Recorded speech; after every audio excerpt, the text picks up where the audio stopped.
Welcome back to BeFM Drama, where we're presenting the fifth and final episode in our adaptation of The Greek Interpreter, a classic Sherlock Holmes mystery by Sir Arthur Conan Doyle. In this exciting conclusion, Holmes, Mycroft, Watson, and Inspector Gregson have rushed to the side of the house where the Greek interpreter, Mr. Melas, has likely been imprisoned by the threatening Latimer and his laughing accomplice, who have been torturing and starving a Greek man named Paul Kratides for weeks in an attempt to force him to sign mysterious papers related to his sister, Sophy. Mr. Melas betrayed the sinister men by revealing details to the newspapers about the first time that he was abducted to serve as their interpreter, and Holmes now fears the worst. Bureaucratic delays with Inspector Gregson at the police station have led to the group arriving at the house an hour later than the detective first hoped.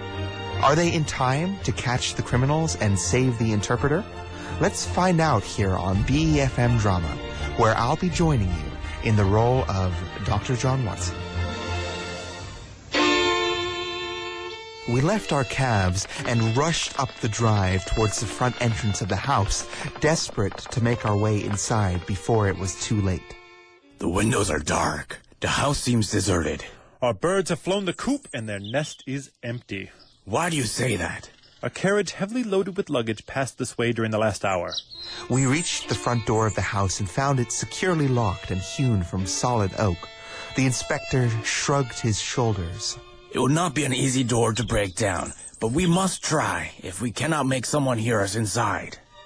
He hammered loudly at the knocker and pulled at the bell, but without any success. Holmes slipped off down the side of the building and returned a minute later. I have a window open. We followed him back down the side of the house and came to the open window. Gregson whistled softly when he saw the clever way that my friend had forced open the latch from outside. It is a mercy for us that you're on the side of the law and not against it, Mr. Holmes.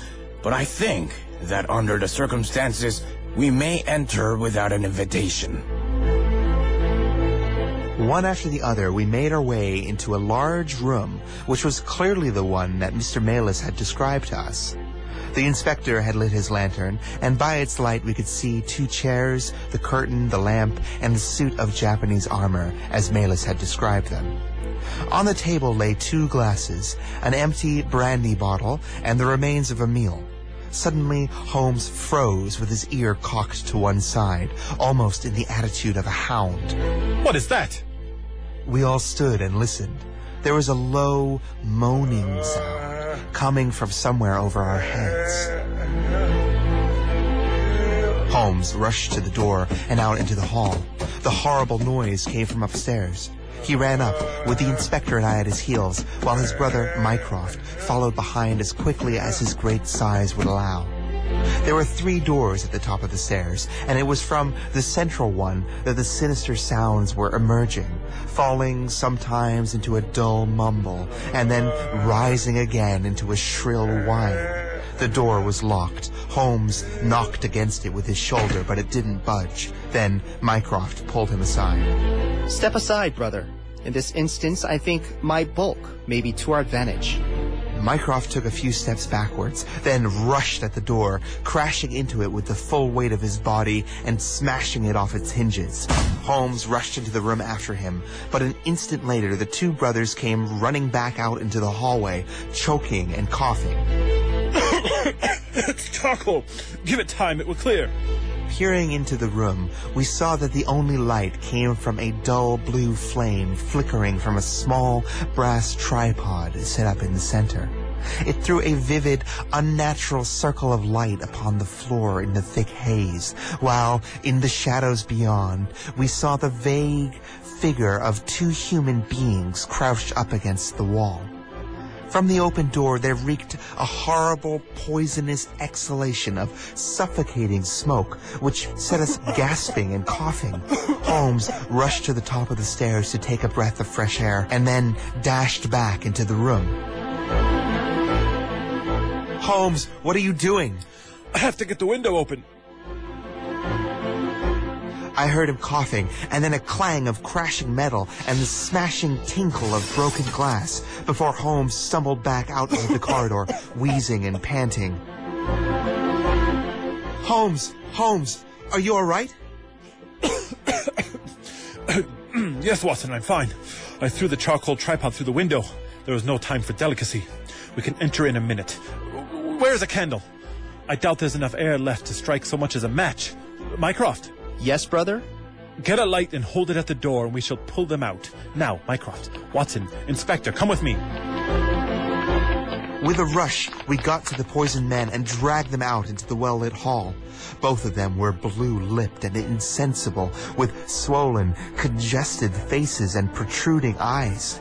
Indeed, so distorted were their features that, save for his black hair and beard and stout figure, we might have failed to recognize the Greek interpreter who had parted from us only a few hours earlier at the Diogenes Club.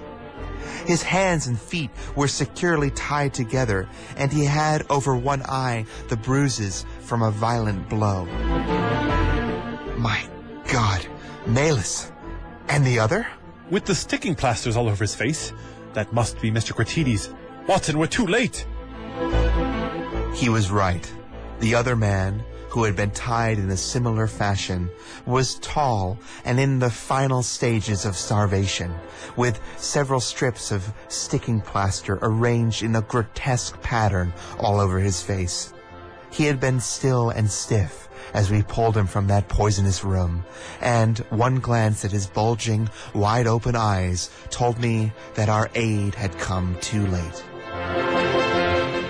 The poor devil. What of Melas? Will he live, Doctor? Already the small interpreter was twitching in his limbs again and moaning. I made a quick inspection of his condition. Let's get some brandy and ammonia in him. He'll make it, my friend. With a little luck, he'll make it. I have the honor to say that, in less than an hour, as our group rushed by cab to the nearest hospital, I had the satisfaction of seeing Melas open his eyes, and of knowing that my aid had drawn him back from that dark valley of death in which all paths must finally meet.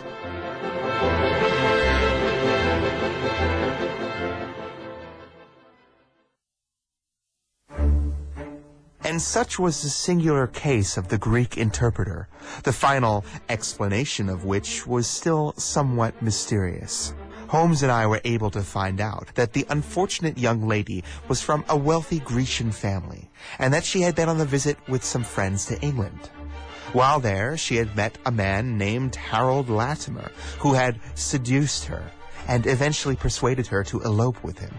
Her friends, shocked by the news, had informed her brother Paul in Athens. The brother, on his arrival in London, had foolishly placed himself under the power of Latimer and his associate. These two scoundrels had tried, through brutality and starvation, to make him sign away his own and his sister's property.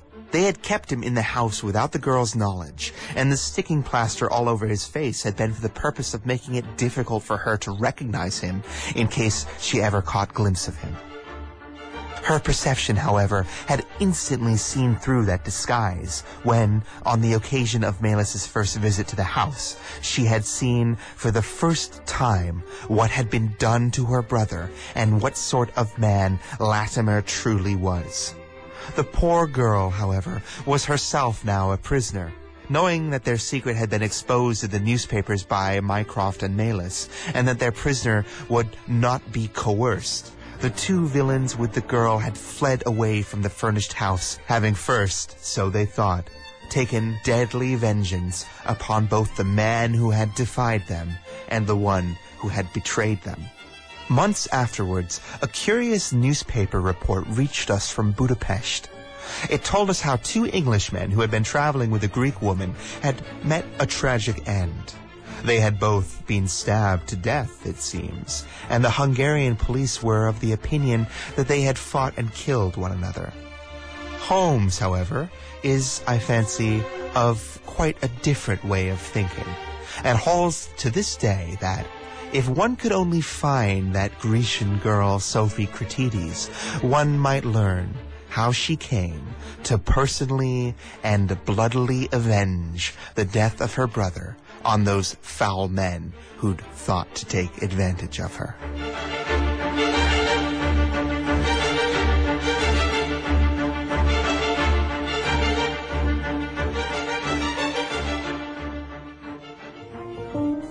And with that, we've come to the end of our program. Tragically, Holmes was unable to prevent the death of Paul Kratides, the young Greek man who had endured so much in the effort to save his sister from the Englishmen who sought to ruin her and strip her of all wealth. Fortunately, Melas, the Greek interpreter who had first brought this mysterious tale before Sherlock Holmes and his brilliant but lazy older brother Mycroft, survived, saved by the medical skill of Dr. John Watson. If you've enjoyed this program from BeFM Drama, I encourage you to check out our compilation episode at 8 p.m. on Sunday, where we play all 5 episodes from this story as a single uninterrupted broadcast for your listening pleasure. From BeFM Drama, this is your host, Joshua Cornwell.